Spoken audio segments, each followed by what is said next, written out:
Vamos. Muy buenas noches. ¿Cómo están todos ustedes? Les saluda Jaime Rodríguez Guapaya del Perú, del Callao.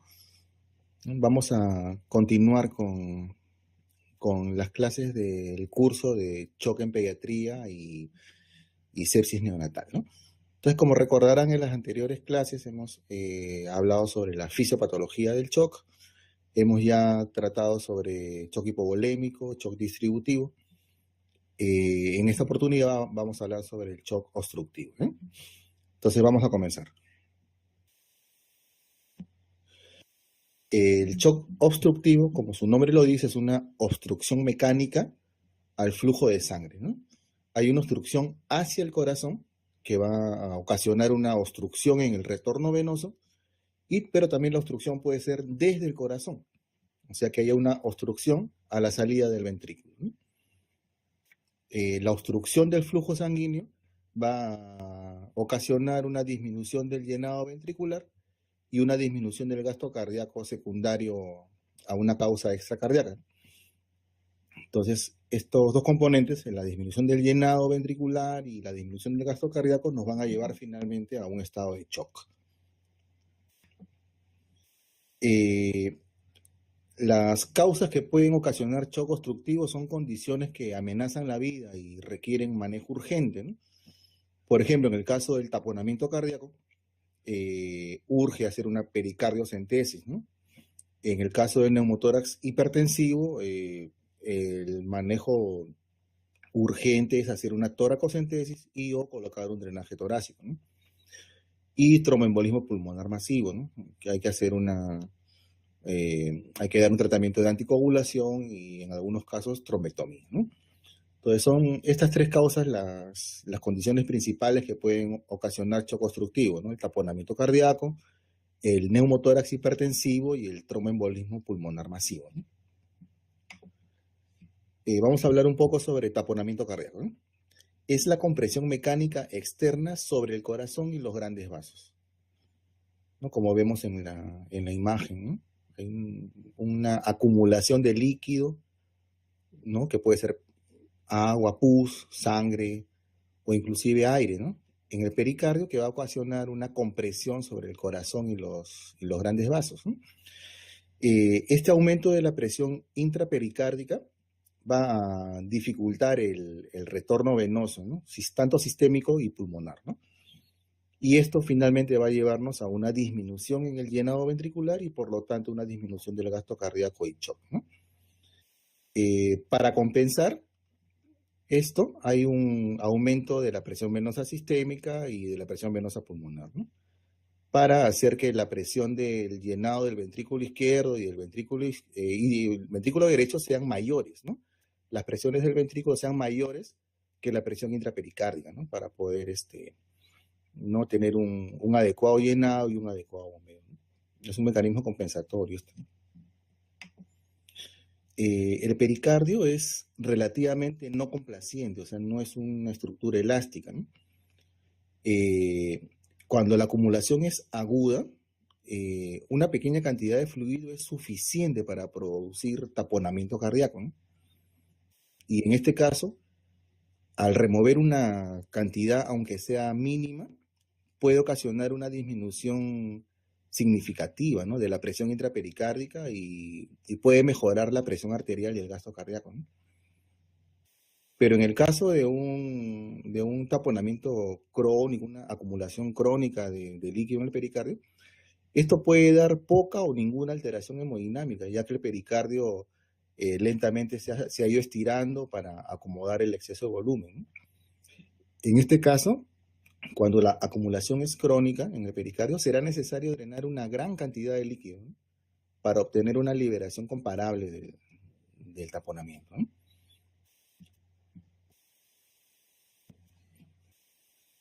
Bueno, esta es una imagen tomada de internet de un prematuro al que se le colocó un catéter PIC, un catéter central insertado periféricamente. Vemos ahí de que el catéter ha ingresado ¿no? por el lado izquierdo y ha llegado a la aurícula derecha, ¿no? En donde se ven las flechas, ¿no? En la imagen del costado, ¿no? Vemos de que hay una gran cardiomegalia, ¿no? Y en estudios posteriores lo que se logró determinar fue de que el catéter había perforado el corazón, había perforado la aurícula, y los líquidos que se infundieron se acumularon en el pericardio, ¿no? No, este es un caso tomado del internet, no es un caso propio, pero ilustrativo, ¿verdad? Entonces, la clínica del taponamiento cardíaco va a estar dada por dificultad respiratoria, pobre perfusión, ruidos cardíacos poco audibles, pulso paradójico, hepatomegalia y venas del cuello distendidas, ¿no? El shock va a dominar el cuadro si el taponamiento es rápido, por ejemplo, cuando se trata de un trauma, ¿no? Una hemorragia post-trauma, ¿no? En este caso, digamos, la clínica es de shock, ¿no? Sin tratamiento, el taponamiento cardíaco puede llevarnos a una disociación electromecánica. Esta es una imagen ecocardiográfica en la que las flechas están señalando justamente la acumulación de líquido en el pericardio, ¿no?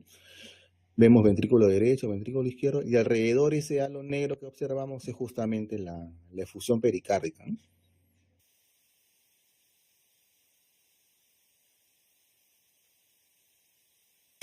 Aquí también tenemos que el ecocardio nos sirve para detectar la efusión pericárdica. Acá lo tenemos en la flecha amarilla, ¿verdad? Nos va a brindar pistas, la ecocardiografía, para identificar la causa del taponamiento cardíaco. Y también nos va a servir para guiar la pericardiocentesis, que es el tratamiento de urgencia que hemos mencionado, ¿no?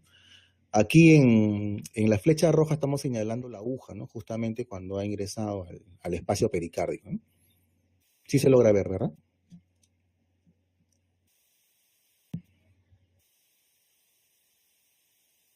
Entonces, hemos mencionado que la pericardiocentesis es la medida salvadora en los casos de taponamiento cardíaco agudo, ¿no? Este se debe realizar a la brevedad posible, ¿no? El mejor acceso para la punción es el subsifoideo, y siempre que sea posible hay que hacerlo bajo guía ecográfica, porque así se evitan las complicaciones por la punción ciega, ¿no? Es preferible el drenaje quirúrgico, una ventana terapéutica y dejar un dren, si el taponamiento ha sido de causa traumática y también en la pericarditis purulenta, ¿no? Ahora vamos a eh, comentar sobre neumotoras de atención, ¿no? Que es otra de las causas de shock obstructivo, ¿no? Neumotoras de atención es el ingreso de aire al espacio pleural, ¿no? Que puede estar dado por diferentes causas, ¿no? Por ejemplo, la ruptura alveolar, una laceración o ruptura bronquial, o un defecto en la pared torácica, como en la imagen que tenemos aquí. Hay una lesión torácica que ha ocasionado, pues, este neumotórax, ¿no? Se crea un efecto valvular, ¿no?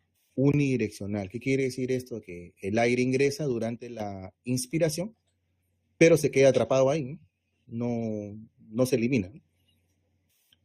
Y esta presión acumulada en el tórax va a conllevar a una serie de situaciones, ¿no? Por ejemplo, el desplazamiento del mediastino hacia el hemitórax contralateral, ¿no? Hay compresión y colapso total de los pulmones, ¿no? Como vemos en la imagen, ¿no? Compresión de los grandes vasos, esto es muy importante también, ¿no? Y depresión del hemidiafragma ipsilateral, ¿no? Todo esto nos va a ocasionar finalmente insuficiencia respiratoria y deterioro del retorno venoso y estado de shock, ¿no? En el neumotórax de atención, en cuanto a lo que es la clínica, vamos a tener un paciente con dificultad respiratoria severa, o un paciente que está en ventilación mecánica que tiene un deterioro abrupto, ¿no? ¿No? Que está saturando bien, que está manejándose muy bien en el ventilador, pero que de pronto presenta una desaturación, se pone cianótico. Al momento de auscultarlo vemos de que hay asimetría en los ruidos pulmonares, ¿no? En el lado del emitórax no vamos a auscultar el pasaje de ruido pulmonar, ¿no? Y que los ruidos cardíacos probablemente estén desplazados hacia el lado contralateral y de una intensidad baja, ¿no? O sea, vamos a tener pobre perfusión, ¿no? Caída de la presión arterial, ¿no? Signos de hipoperfusión, ¿no? Pulsos débiles, llenado capilar lento, etcétera, ¿no? Entonces, en ese contexto, digamos, lo que hay que sospechar siempre es un neumotórax, ¿no? Este dato lo encontré y me pareció muy interesante, fíjense. La vena cava superior es capaz de movilizarse algo, ¿no? En su posición algo puede movilizarse, pero la vena cava inferior es relativamente fija, está dentro del diafragma y no hay posibilidad de movimiento, ¿no? Y como los 2/3 del retorno venoso viene desde debajo del diafragma, entonces la compresión de la vena cava inferior va a ocasionar una caída drástica y profunda del retorno venoso al corazón, ¿no? Me refiero a que la compresión de la vena cava inferior a consecuencia del neumotórax, ¿no? Hemos mencionado que el neumotórax también puede comprimir los grandes vasos, ¿no? Entonces, al comprimir la vena cava inferior, que no tiene movilidad, nos va a ocasionar una caída del retorno venoso y colapso cardiovascular y signos y síntomas de shock, ¿no? Shock obstructivo en este caso. Entonces, para diagnosticar el neumotórax, como hemos comentado, pues siempre la sospecha clínica, ¿no? Lo clásico que siempre hemos tenido es usar los rayos X, ¿no? Una radiografía de tórax para diagnosticar el neumotórax. Pero, ¿cuánto demora en tener un resultado de rayos X, ¿no? Mientras que hacemos la orden, coordinamos con el tecnólogo de rayos X para que suba con el portátil, toman la placa, la revela, va el personal y lo recoge, etc. Pues fácil puede pasar pues 30, 40 minutos, ¿no? Cuando el paciente, digamos, está en una situación no que amenaza la vida, que hay que tener, digamos, el diagnóstico pronto para poder actuar de manera urgente, ¿verdad? Entonces, no muy recientemente, ya esto tiene ya varios años, ¿no? Se está usando mucho lo que es la ecografía torácica, ¿verdad? La ecografía pulmonar para el diagnóstico pronto, digamos, del neumotórax, ¿no? Entonces, en esta imagen vemos en el lado derecho la imagen de un pulmón normal, ¿no? Entonces tenemos el clásico signo del murciélago, ¿no? Vemos en asterisco, no sé si llegan a ver la línea pleural, y todas esas letras que están marcadas ahí son líneas A, ¿no? Que son en realidad una reverberación, un eco de la línea pleural, ¿no? Esto es lo que normalmente se observa cuando vemos un parénquima pulmonar, un tejido pulmonar normal, ¿no? Las dos imágenes oscuras alrededor son, a los costados, son pues la sombra de las costillas, ¿verdad? En este mismo, en la parte inferior donde dice B, es la ecografía de un pulmón normal, pero vista en modo M. Y clásicamente estamos viendo ahí lo que le llaman el signo de la playa, ¿verdad? O sea, en la parte de arribita vemos como si fuera el mar, y en la parte de abajo vemos como que fuera la arena, ¿no? Este es el signo de la playa. Entonces, esta primera imagen era para mostrar cómo se ve un pulmón normal en la ecografía, ¿no? En la imagen del centro, a la mano derecha, marcado con la letra A, vemos el parénquima pulmonar normal. Y marcado con la letra B, vemos el neumotórax, ¿verdad? ¿Se dan cuenta de la diferencia en el parénquima? ¿No? Y esta flecha que marca el punto C es justamente la intersección, digamos, el punto donde se diferencia, ¿no? El tejido pulmonar normal del tejido con neumotórax, del pulmón con neumotórax. Entonces, este punto le llaman el punto pulmón, ¿no? Que es un punto característico, patognomónico de neumotórax, ¿no? Ahora, teniendo el equipo de ecografía en la UCI o en la emergencia, nosotros podemos tener el diagnóstico de neumotórax muy pronto, ¿no? Este examen podemos hacerlo en menos de 5 minutos, ¿no? Y podemos hacerlo, por ejemplo, cuando estamos colocando un catéter venoso central, ¿no? Que también podemos guiarlo con ecografía. Inmediatamente luego de colocado el catéter, hacemos, digamos, la ecografía torácica y podemos ver la posición del catéter y además podemos saber prácticamente en tiempo real si es que hay neumotórax o no, ¿no? Y finalmente en la imagen de la mano izquierda, vemos a la mano derecha el parénquima normal, ¿no? Con el signo que le decía, el signo de la playa, ¿no? La flecha superior, ¿verdad? El signo de la playa, que es el parénquima normal, y al costado, la flecha que marca de abajo hacia arriba, es el signo del neumotórax, ¿no? En modo M, ¿no? Este signo, ¿no? Le llaman el signo de la estratosfera o el signo del código de barras, ¿no? Y vemos la intersección, ¿verdad? Entre parénquima normal y neumotórax. A le llaman el punto pulmón, ¿no? Que cuando lo observamos es diagnóstico de neumotórax, ¿no? Entonces, el diagnóstico podemos tenerlo muy pronto versus lo clásico, que es la radiografía, que hay que pedirla de todas maneras, pero ya con este diagnóstico ecográfico de neumotórax podemos actuar prontamente, ¿no?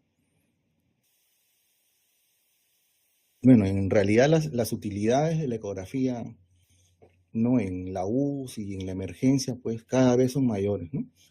Ya también en la clase de shock, en cuanto a lo que es monitoreo, también vamos a comentar un poco más sobre esto, porque en realidad la ecografía nos orienta, nos guía bastante, digamos, en el monitoreo del paciente, ¿no? Vamos a continuar entonces. Me están hablando por aquí Ah, ok.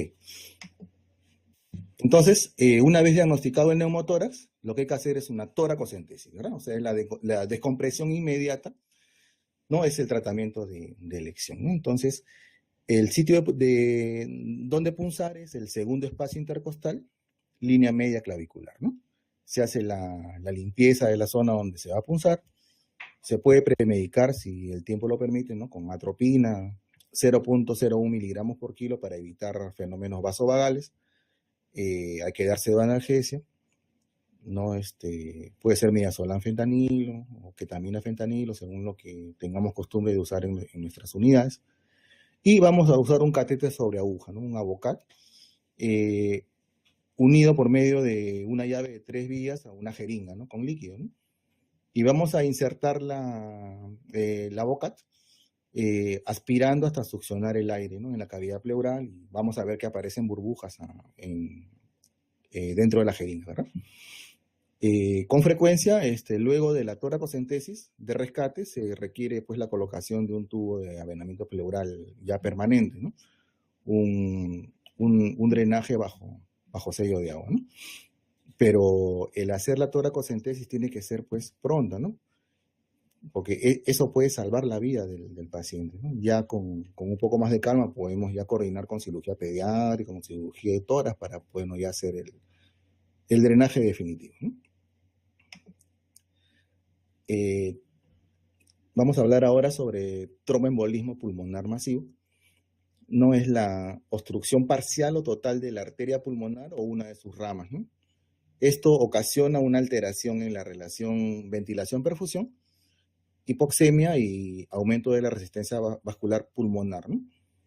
Y esto nos va a llegar a insuficiencia cardíaca, ¿no? ¿Por qué va a haber una alteración en la relación BQ? Porque, bueno, van a haber zonas pulmonares donde hay un alveolo bien ventilado, pero no va a haber perfusión, porque esa zona está, pues, obstruida, ¿no? Por un trombo, probablemente, ¿no? Y como no hay un buen intercambio gaseoso, va a haber hipoxemia, ¿no?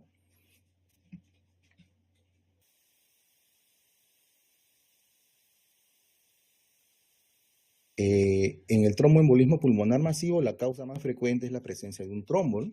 Como vemos en la imagen. Eh, es, un, es una enfermedad, una condición poco usual en los niños, ¿no? Y también es un problema de diagnóstico difícil, ¿no? Requiere un alto índice de sospecha, ¿no? La mayoría de nosotros los pediatras no estamos formados, no estamos, digamos, familiarizados con este tipo de problemas, ¿no? Además, en niños la presentación clínica es confusa y lamentablemente el desenlace frecuentemente es fatal y el diagnóstico se hace post-mortem, ¿no? Para terminar de complicar las cosas, pues la saturación de oxígeno, el electrocardiograma, la radiografía de tórax pueden ser normales, ¿no? Se menciona que hay factores predisponentes, como el catéter venoso central permanente, la drepanocitosis y coagulopatías, ¿no?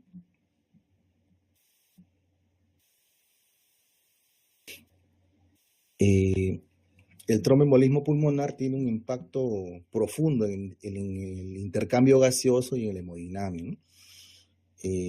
La obstrucción al flujo a través de la arteria pulmonar resulta en un aumento del espacio muerto, ¿no? Lo que mencionábamos de que hay alvéolos bien ventilados pero mal perfundidos, ¿no?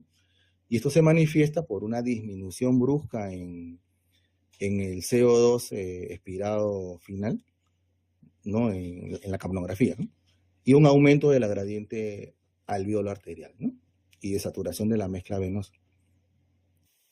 El tromboembolismo pulmonar incrementa la poscarga del ventrículo derecho, ¿no? Claro, porque hay una obstrucción en la rama, no en una de las ramas de la pulmonar, entonces la poscarga del ventrículo derecho va a estar incrementada, ¿no? Y esto resulta en un aumento del volumen diastólico final del ventrículo derecho, ¿no? El aumento del volumen diastólico final del ventrículo derecho va a afectar de manera adversa la hemodinamia del ventrículo izquierdo, ¿no? ¿Cómo así? Porque el septo interventricular se arquea dentro del ventrículo izquierdo y limita su llenado, ¿no? Y esto va a resultar en una disminución del volumen de eyección del ventrículo izquierdo y subsecuente hipotensión, ¿no? Y shock, ¿no? El tratamiento del tromboembolismo pulmonar es cuidados de soporte, terapia antitrombótica. Si no hay contraindicación, por ejemplo, una cirugía reciente, no se le puede, ¿no? dar tratamiento, ¿no? Antitrombótico. Y en pacientes seleccionados hay que, pues, hacer una tromboembolectomía, ¿no? Como le digo, esta enfermedad es difícil de diagnosticar, ¿no? Bueno, y vamos a hablar también sobre lesiones obstructivas en el recién nacido, aunque esto me parece que luego lo van a tocar en la clase de shock cardiogénico, pero en algunas revisiones lo mencionan dentro de lo que es shock obstructivo, por eso que voy a mencionarlo, ¿no? Obstrucción del tracto de salida del ventrículo izquierdo, ¿no? En este caso, el recién nacido puede presentar shock secundario a una cardiopatía congénita obstructiva del lado izquierdo al cerrarse el ducto, ¿no? Cuando el ducto se cierra es donde se va, digamos, a presentar un deterioro hemodinámico importante, ¿no? ¿En qué casos? Por ejemplo, en la estenosis aórtica crítica, en la coartación de la aorta, en arco aórtico interrumpido, en corazón izquierdo hipoplásico, ¿no? El uso de prostaglandina E1 para aperturar el ductus salva vidas. Entonces, ante sospecha clínica de que esta obstrucción pueda estar ocurriendo a consecuencia del cierre del ductus, se debe iniciar infusión de prostaglandina E1, ¿no? Solamente con sospecha clínica, ¿no? Hasta tener confirmación ecocardiográfica, ¿no? O sea, no esperemos tener el diagnóstico final para recién iniciar la prostaglandina E1, hay que iniciarla, digamos, ante sospecha clínica, ¿no? Pero hay que estar vigilantes, ¿no? Porque a consecuencia de la prostaglandina E1 puede presentarse apnea, por ejemplo, ¿no? Hay que tener al paciente, de repente, considerar ventilación mecánica si es necesario, ¿no? Y hay que vigilar también los pulsos femorales y la diuresis, ¿no? Porque cuando esto mejora, esto nos puede estar indicando que el ducto se ha reaperturado, ¿no? La fluidoterapia, los vasoactivos y la corrección de la hipocalcemia son frecuentemente necesarios también, ¿no? Pero lo más importante, como mencionaba, es el inicio de la prostaglandina E1, ¿no? Y las lesiones obstructivas del lado derecho, ¿no? Estas producen cianosis significativa debido a flujo pulmonar inadecuado, ¿no? La atresia tricuspidia, la anomalía de Epstein, la estenosis pulmonar, entre otros, ¿no? Estas lesiones además disminuyen la precarga de retorno al lado izquierdo, ¿no? Y esto va a resultar en signos y síntomas de shock, ¿no? obstructivo, ¿no?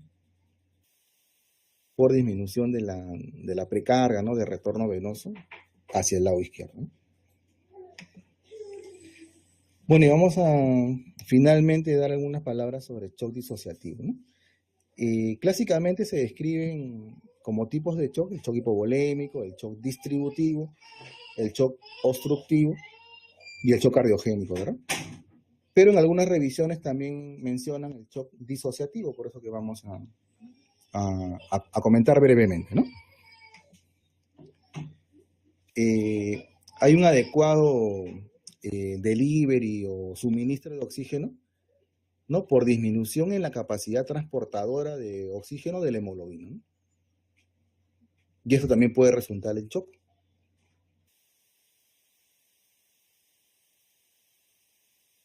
Entonces, pese a un adecuado aporte de oxígeno, puede haber una alteración en el transporte de oxígeno por la hemoglobina.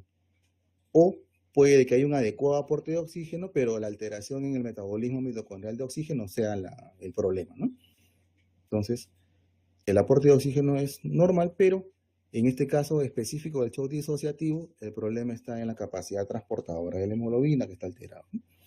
Las causas pueden ser la intoxicación con monóxido de carbono, la methemoglobinemia y las dishemoglobinemia, ¿no? Entonces, la intoxicación por monóxido de carbono, ¿no? Unas palabras sobre esto. En vez de oxígeno, se da preferencia al monóxido de carbono por el enlace competitivo, ¿no? ¿No? Entonces hay una mayor afinidad por el monóxido de carbono, ¿no? Y esto, como les comentaba, va a disminuir el delivery de oxígeno, ¿no? El suministro de oxígeno. La concentración del monóxido de carbono en la atmósfera es de 0.001%, ¿no? Es mínimo, ¿no? Y la carboxiemoglobina normal es de 0.5 a 1.5%. La intoxicación por monóxido de carbono es la primera causa de intoxicación por gases, y este monóxido de carbono interfiere con la fosforilación oxidativa, ¿no? Y va a resultar en una disminución de la tasa de extracción de oxígeno, ¿no? La duración de la exposición al monóxido de carbono es importante con respecto al grado de severidad, ¿no? O sea, mientras más tiempo se expone, es más severo, ¿no?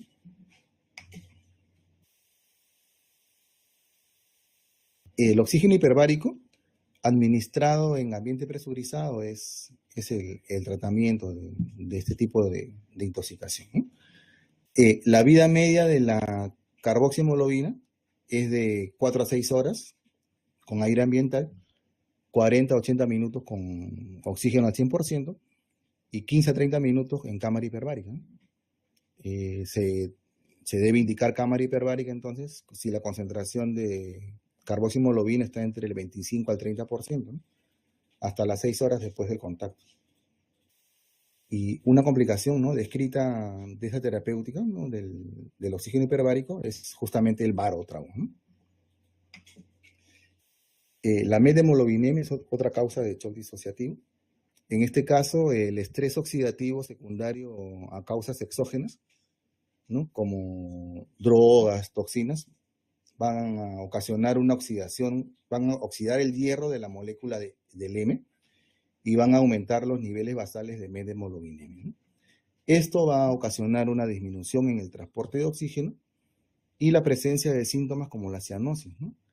Pese a que tengamos en la gasometría una PaO2 normal, y este cuadro no mejora con oxígeno, ¿no? La cianosis se presenta cuando aproximadamente el 10% de la hemoglobina se encuentra en forma de methemoglobinas, ¿no? Y en este caso de la methemoglobinemia, la pulsioximetría no es fidedigna, ¿no? El oxímetro puede marcarnos una saturación normal, ¿no?, entre 90 y 100, pero vamos a tener que el paciente está cianótico, está pues, ¿no?, con síntomas importantes, ¿no? Y la saturación del oxígeno, por otro lado, está normal, ¿no? Inclusive el PaO2 puede estar normal, ¿no? Porque el problema no es, digamos, la cantidad de oxígeno en la sangre, sino la alteración en el transporte, ¿no? La hemoglobina no está, digamos, transportando adecuadamente el oxígeno, ¿verdad? Entonces, el tratamiento de una methemoglobinemia es el tratamiento con antídoto, ¿no? En este caso, el azul de metileno. Hay que dar tratamiento en caso de hipoxia, ¿no? Más que por la cianosis o por el nivel de methemoglobinemia, el tratamiento se da por hipoxia, ¿no?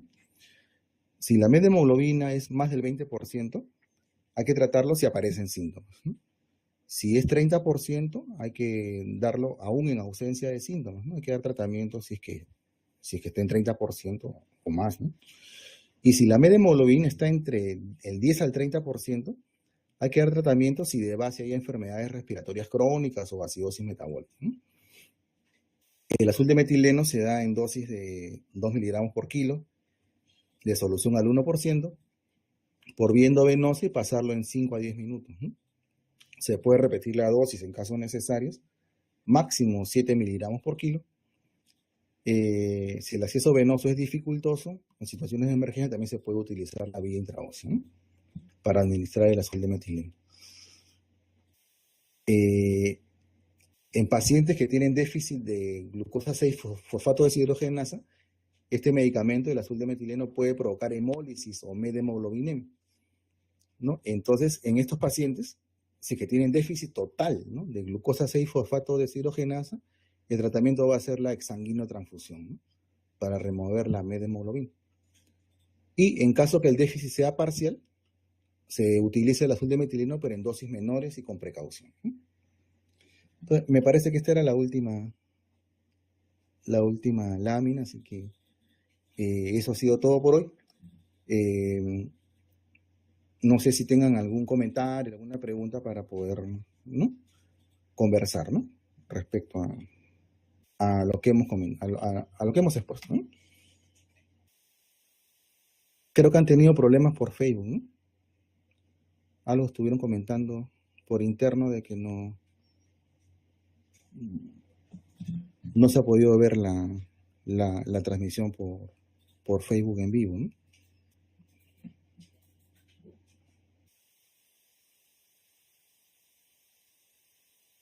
El doctor Edgar nos comenta, en tromboembolismo pulmonar masivo, con ecocardio vemos una dilatación importante del ventrículo derecho y así podemos llegar a un diagnóstico un poco más rápido. Claro, así es, ¿no?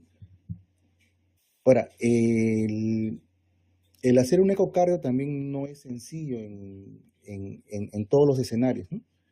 En mi unidad, por ejemplo, no disponemos del equipo portátil. Para poder hacer un ecocardio tenemos que coordinar con los colegas de cardiología y muchas veces no suben a la unidad, sino tenemos que bajarlos. Entonces, a veces hay que trasladarnos hasta el consultorio de cardiología con el paciente intubado, con catéteres, con drenajes, y pues es un poco complicado, ¿no?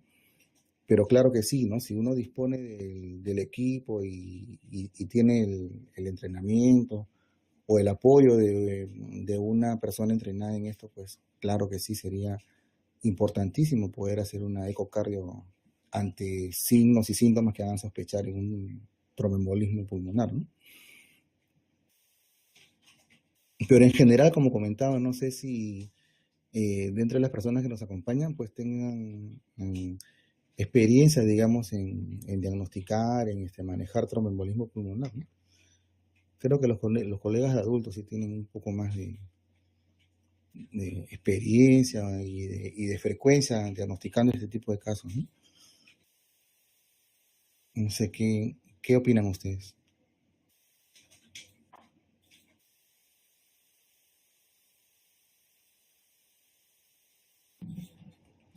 Bueno, aumentamos a 7, qué bueno. Porque cuando comenzábamos éramos 3 nomás.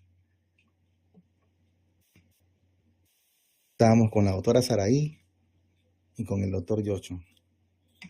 Ahora nos acompañan el doctor Dávalos, doctor Edgar, Lucía Ávila y Paola, ¿no? Buenas noches también a ustedes, ¿no? Gracias por haber estado presentes en la conferencia.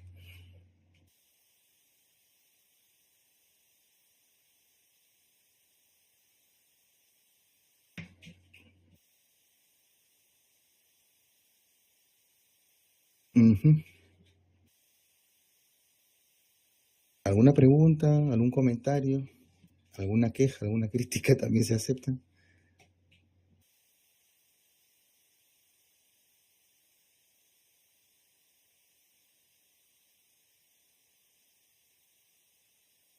Gracias también por las felicitaciones, colegas. Bueno, las charlas que siguen, le comento, son shock cardiogénico. La siguiente sería reconocimiento precoz y manejo inicial del shock, donde vamos a redondear algunas ideas importantes que hemos venido comentando en las clases anteriores.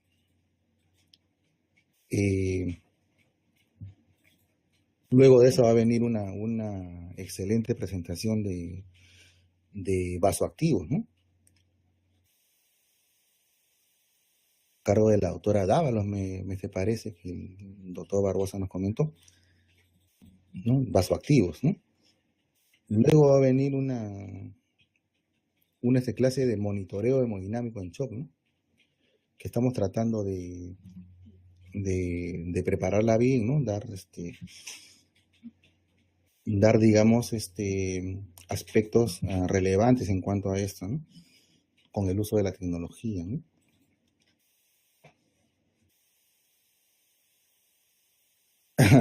Ojalá no se haya olvidado la reina de Relapet, la doctora Dávalos, ¿no? ¿Cómo se va a olvidar si la doctora es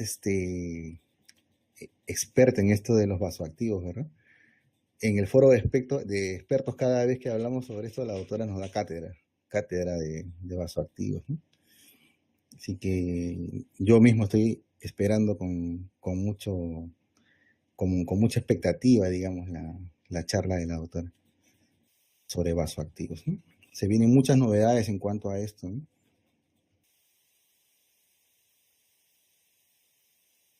No, y más adelante también viene una conferencia sobre shock neonatal y vamos a finalizar el curso con una conferencia de actualización y controversias en sepsis neonatal, ¿no?